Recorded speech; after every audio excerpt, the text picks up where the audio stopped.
And then we're still a few minutes early, but I like to log in early. Okay. So we'll just hang out. Okay. What's this?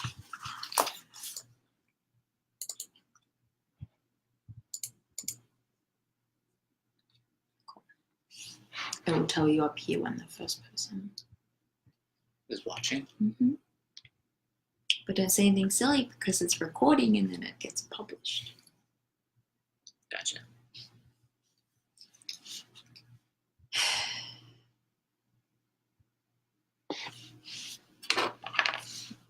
You just like... I'm not sure what to do with my hands. We'll just wait two more minutes before we start.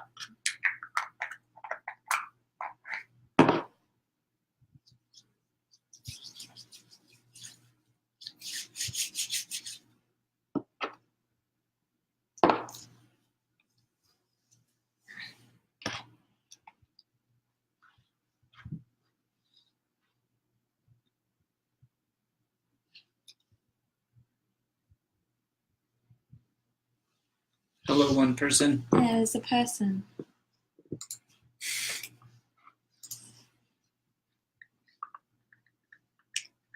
Cool. Hi. We're just waiting till exactly 5 o'clock to start ranting.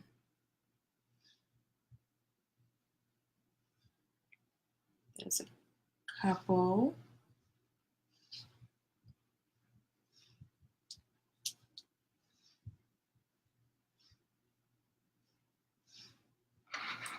Hi, Raquel. Hello, Raquel.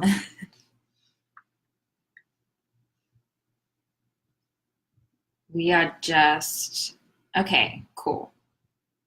Hey, Kylie.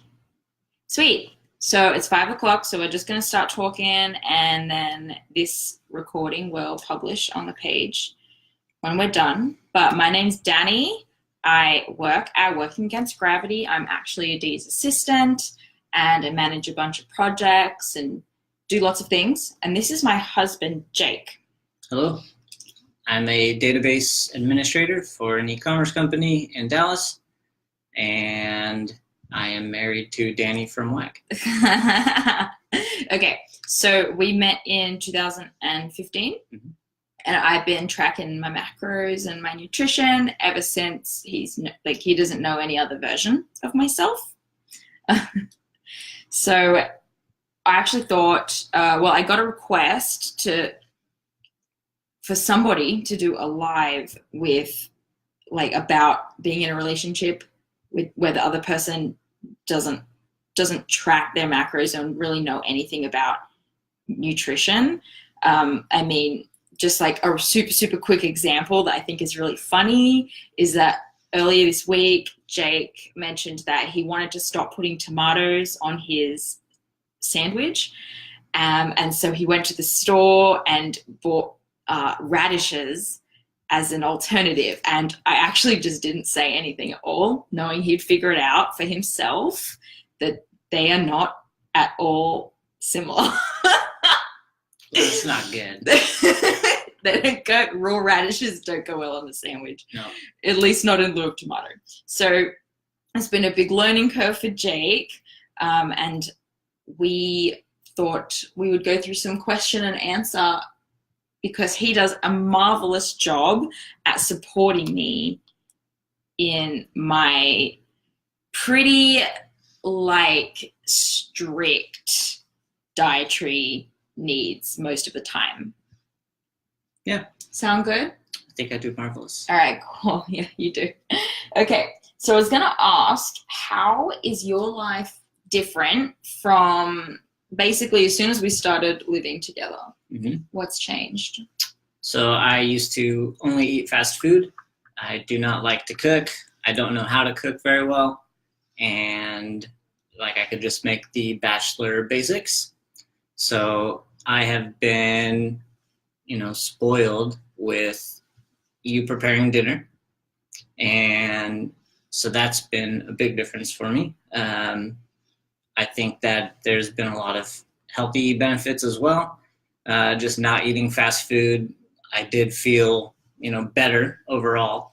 And it's just been since it's been a few years now, it's been something that I've kind of developed as a habit to not get fast food. I don't have it very much anymore. Okay, so that's the biggest. Just impact. like to hold up, to back up, before that, then you were primarily eating fast food. I would have fast food. Okay. Yeah, 2 times a day for lunch and dinner. Right. Because I wouldn't cook anything for myself. So that's the biggest difference impact. That's right. So it's a little bit of a benefit that you already don't like cooking.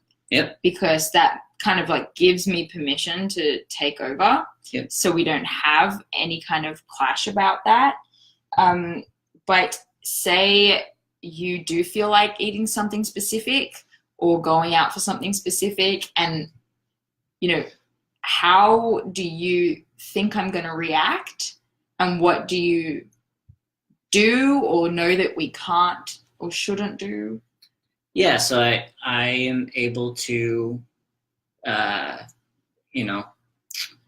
really get through, because I know that if I want to go out and get a fast food meal or a donut or something, that you're fine with that, because you know that I'm not tracking. So I think that's important, but it's just not something that has sort of, you haven't cut me off from things that I want to do or eat as well. Yeah, but so how do you manage to not eat it, or how do you go and eat it without upsetting me or tempting me to eat something that isn't working for my goals right now? So it's just kind of something that I will, fit in ever so often if I'm going out with, just guy friends or something, and we'll go out and eat. Like, I won't feel bad if I, don't hold out on ordering some nachos or something like that. All right. So basically, you have committed to yourself that you don't mind just waiting for a social opportunity where I am absent.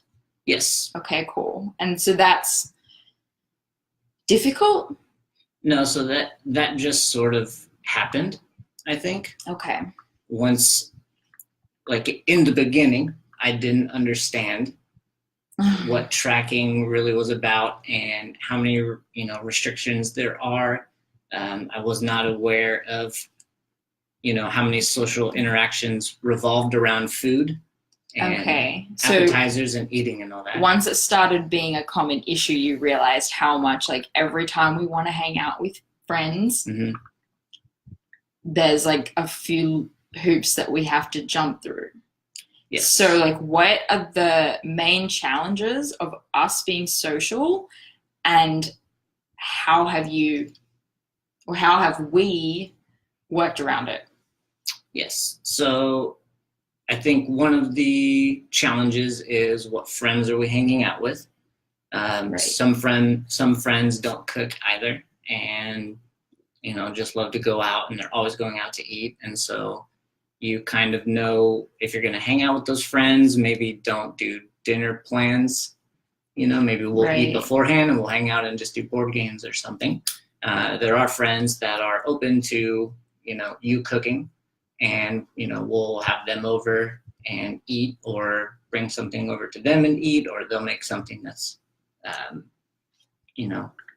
Right. Sometimes I just, like, if they know, I mean, like, friends that know that you track and that it's important that we can't just go out and have what we want. So when we go anywhere, it's important to kind of plan ahead as well. Okay. What does that look like? Yeah. So it depends where we're going to go. What are we going to do? How long are we going to be out?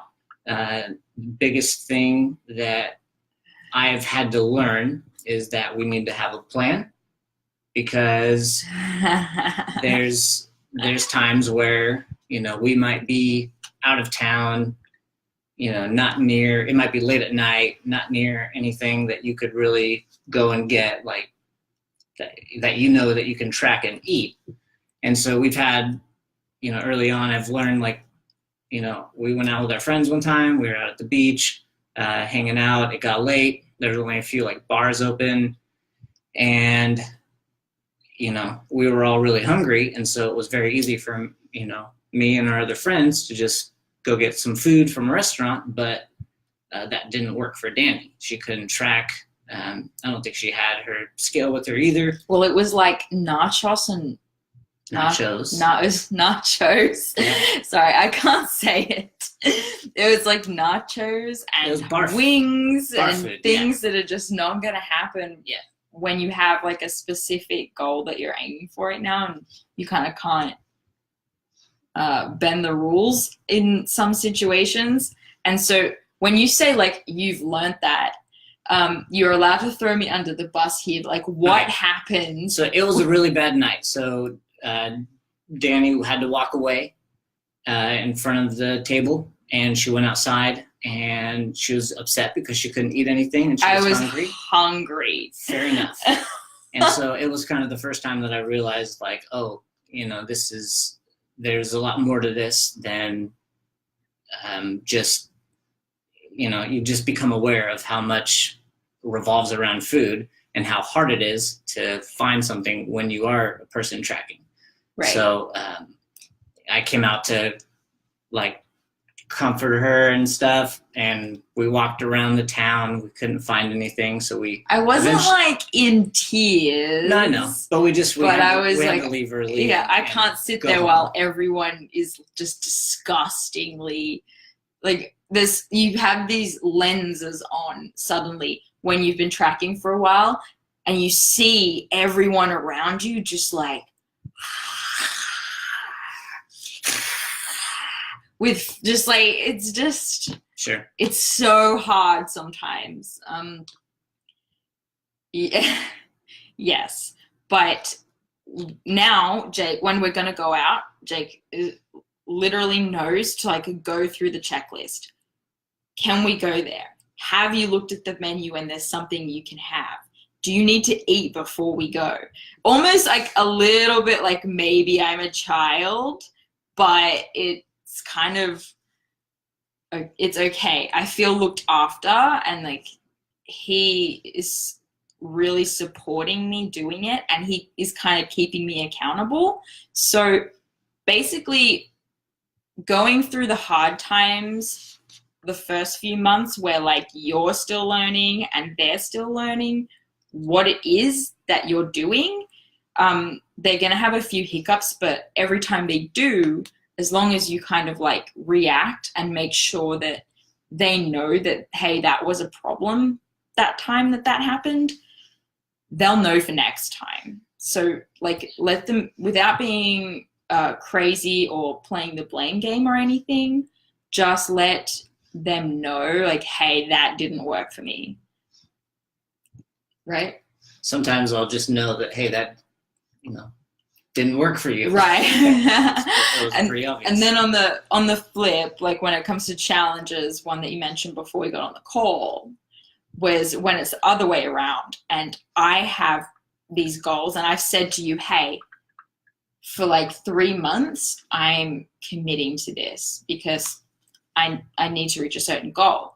But it's like 8 weeks in, and I really want like some treats, right? So that's like a huge challenge, because suddenly my problems are your problems, and you are helping me through this when you have no idea what I'm doing. So a few nights ago, it was, a wild card, and she was like, hey, I really want some treats. So we started to look at like, Dairy Queen and what they have going on.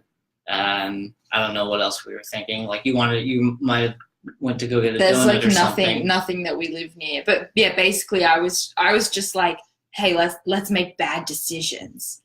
And so it's a trap, because I know that if we go and get the treat, she'll be, happy, but then later she's going to regret it, and she's going to be upset. And she's going to be upset with herself and take it out on herself. And so it is something that we've done before, and I want you how it to ends. tell these people what you suggested we do instead of going to Dairy Queen and getting one of them blizzard things that they promise you can turn upside down that's so thick. What did you suggest and what did you do for me? So I said, no, what if I just go to the store and get Halo Top or Arctic Freeze, whatever the other one is. Arctic Zero. Arctic So Zero. I was super, super impressed that through our time together and with patience and showing him like what I do and like and want, he knows what I shouldn't do and what I can do, which is go to the grocery store and get a better option. And I just thought that was really, really impressive and like something that stronger men have failed at, I think. Well, it's just learning. So I've been the, advocate and been like, yeah, let's go get treats. And then we will. And then it just ends up not being the best, later that night or the next day. So. Okay. Then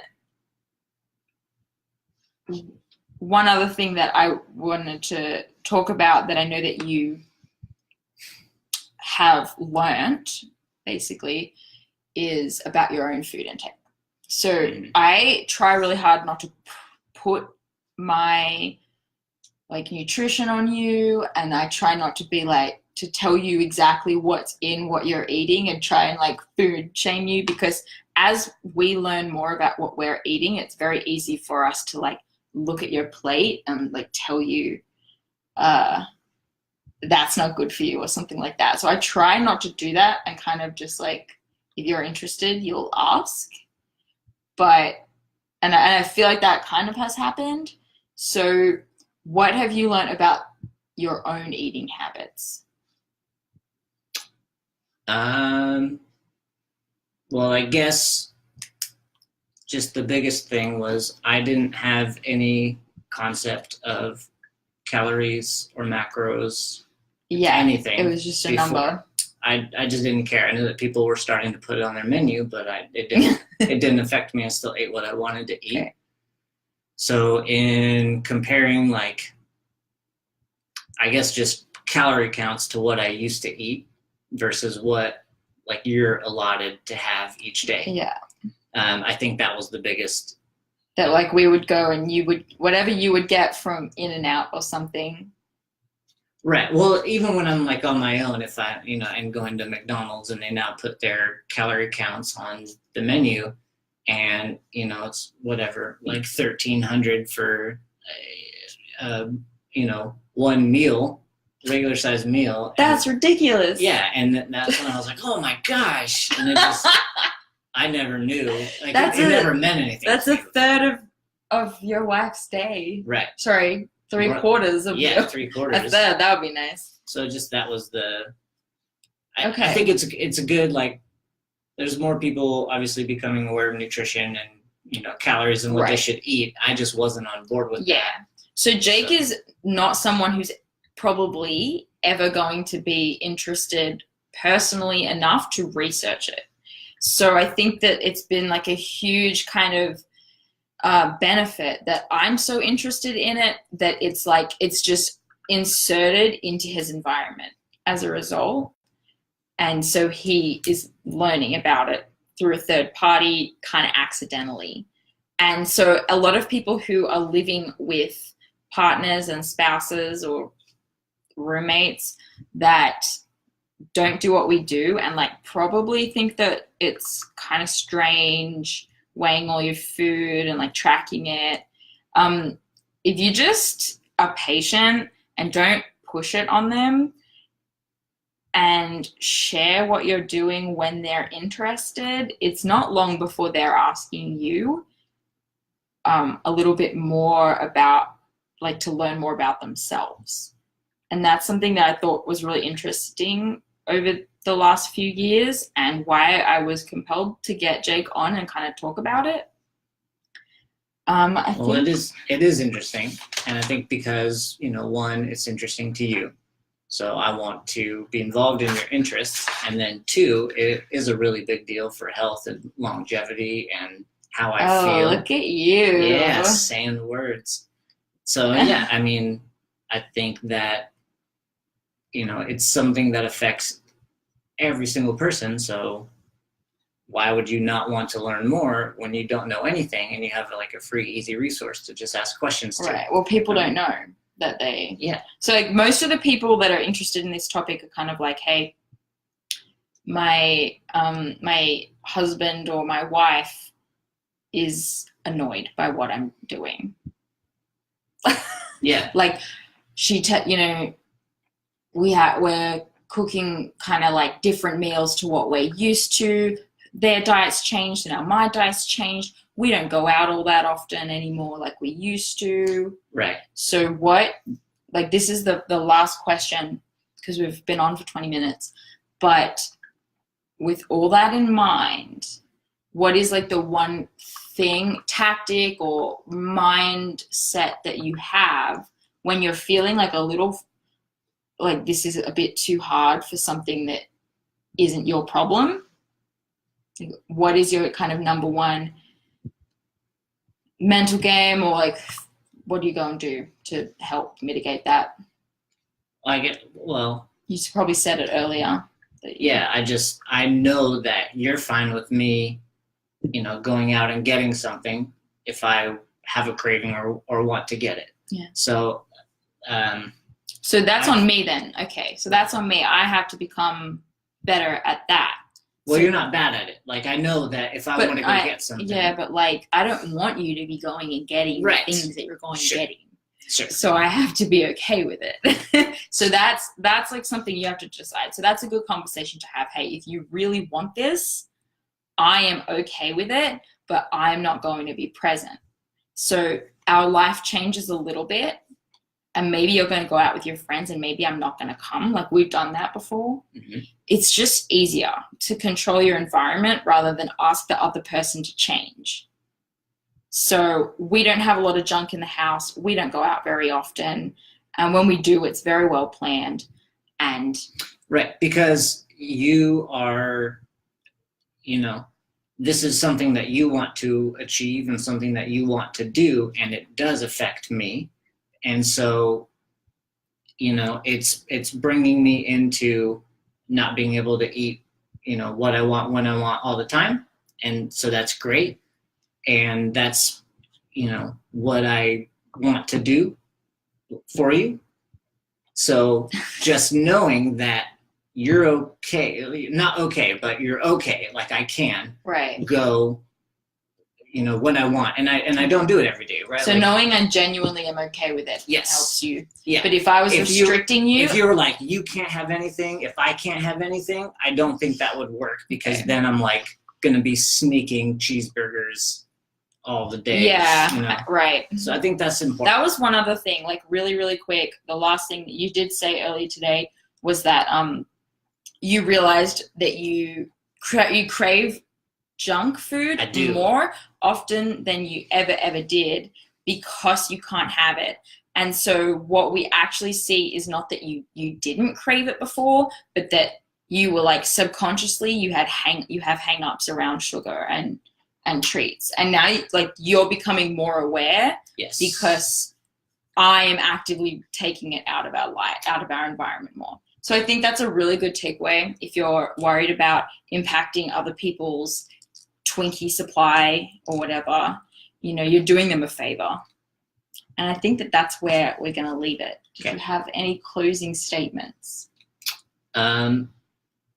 If your partner is new to what you're doing, give them some time as well to learn.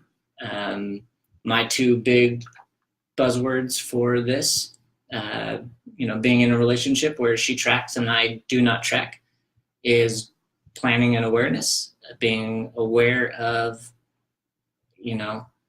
how much social life, living, things to do evolve around food.